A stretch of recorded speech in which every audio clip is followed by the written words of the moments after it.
សូមស្វាគមន៍ការចែករំលែកព័ត៌មានអំពី Smartphone ថ្មីនេះក្រុមហ៊ុន Samsung បានបញ្ចេញ Smartphone របស់ខ្លួនដំបូងធ្វើបានយ៉ាងល្អដោយអាចបត់បានជា3ផ្នែកជាមួយអេក្រង់លាតសន្ធឹងទំហំ10អ៊ីនអ្នកប្រើប្រាស់អាចទទួលបានបទពិសោធន៍ដូចគ្នាទៅនឹងការប្រើប្រាស់ Tablet ដែរដោយវាអាចបង្រួមក្នុងការដាក់ហោប៉ៅបានយ៉ាងងាយស្រួលបន្ទាប់ពីអ្នកឈប់ប្រើវាបើទោះបីជាការកសាងវាឡើងមានសភាពស្មុគស្មាញខ្លាំងយ៉ាងណាក៏ដោយ Smartphone នេះ Samsung Trifold នៅតែបន្តរូបរាងស្ដើងគួរឲ្យចាប់អារម្មណ៍ជាមួយកម្រាស់បត់សរុប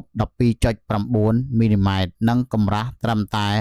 3.9 មីលីម៉ែត្រនៅលើការបើកលាតសន្ធឹងពេញដែលវាជាការរចនាស្ដើងបំផុតនៅក្នុងត្រកូល Galaxy Fold រហូតមកដល់បច្ចុប្បន្ននេះទាំងនេះជាភាពទំនើបខ្លាំងបំផុតរបស់វិស្វកម្មក្រុមហ៊ុន Samsung បន្ទាប់មកទៀតទាំងនេះក៏ជាមូលហេតុដែលយើងត្រូវទទួលស្គាល់ថាការបង្គុំឡើងតាមការផ្គួបទាំង3ផ្នែករបស់ Smartphone នេះហើយដែលការព្រួយបារម្ភអំពីទម្ងន់របស់វាគឺមិនអាចជៀសរួចទេជាមួយការសម្រាលបន្ទុកទាំងអស់នេះមកឲ្យនៅត្រឹមតែ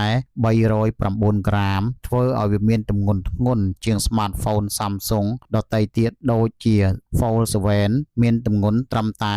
215ក្រាម Fold 6 239ក្រាមនិង Galaxy S25 Ultra 218ក្រាមប៉ុណ្ណោះប៉ុន្តែរាល់ទម្ងន់សរុបទាំងអស់នេះវាមានប្រសិទ្ធភាពនៅពេលអ្នកប្រើប្រាស់បង្រួមបិទនិងចុចនៅលើដៃតែម្ខាងជាធម្មតារាល់ការកំណត់ទំហំអេក្រង់ទូរស័ព្ទមិនមែនថាវាមានគុណសម្បត្តិនិងគុណវិបត្តិប៉ុន្តែ Trifold សបញ្ជាក់ឲ្យឃើញថា Smartphone នេះមានសមត្ថភាពផលិតដំណើរការខ្ពស់ក្នុងការគ្រប់គ្រងកម្មវិធីរហូតដល់3បើកក្នុងពេលដំណើរគ្នាអាចធ្វើការច្រើនក្នុងពេលតែមួយដោយមិនអាចប្រកែកបានរបស់ក្រុមហ៊ុន Samsung ជួយសម្រួលមុខងារគ្រប់គ្រាន់សម្រាប់ការកែសម្រួលឯកសារការប្រជុំឬ call តាមវីដេអូនិងការផ្ញើសារផ្សេងៗទាំងអស់ក្នុងពេលតែមួយបានយ៉ាងងាយស្រួលម្យ៉ាងទៀតបទពិសោធន៍កម្សាន្តដ៏គួរឲ្យចាប់អារម្មណ៍ផងដែរនៅលើ YouTube ឬការមើលវីដេអូផ្សេងទៀតមានលក្ខណៈប្រសើរខ្លាំងជាមួយ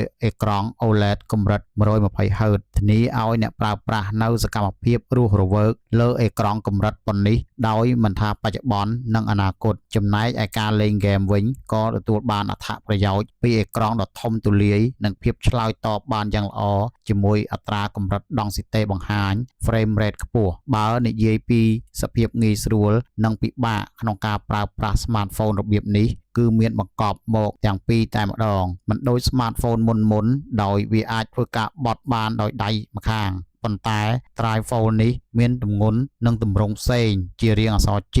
និងតម្រូវឲ្យអ្នកការប្រើប្រាស់អាចបត់បញ្ចូលគ្នាដោយដៃទាំងពីរតែម្ដងនិយាយពីការដាក់តម្លៃខ្លួនលក់នៅលើទីផ្សារបច្ចុប្បន្ន Smartphone នេះមានតម្លៃខ្ទង់$2,550នៅក្រៅប្រទេសប៉ុន្តែតម្លៃជាក់លាក់នឹងខុសគ្នានៅពេលប្រកាសខ្លួនលក់ពេញលេញតាមប្រទេសនីមួយៗអាស្រ័យលើលក្ខខណ្ឌផ្សេងគ្នាសម្រាប់ប្រទេសកម្ពុជាយើងនឹងមានការនាំចូលផ្គត់ផ្គង់ឆាប់នេះបន្ទាប់ពីមានការស្នើសុំការអនុញ្ញាតជាចុងក្រោយខ្ញុំសូមអរគុណសម្រាប់ការតាមដានទស្សនា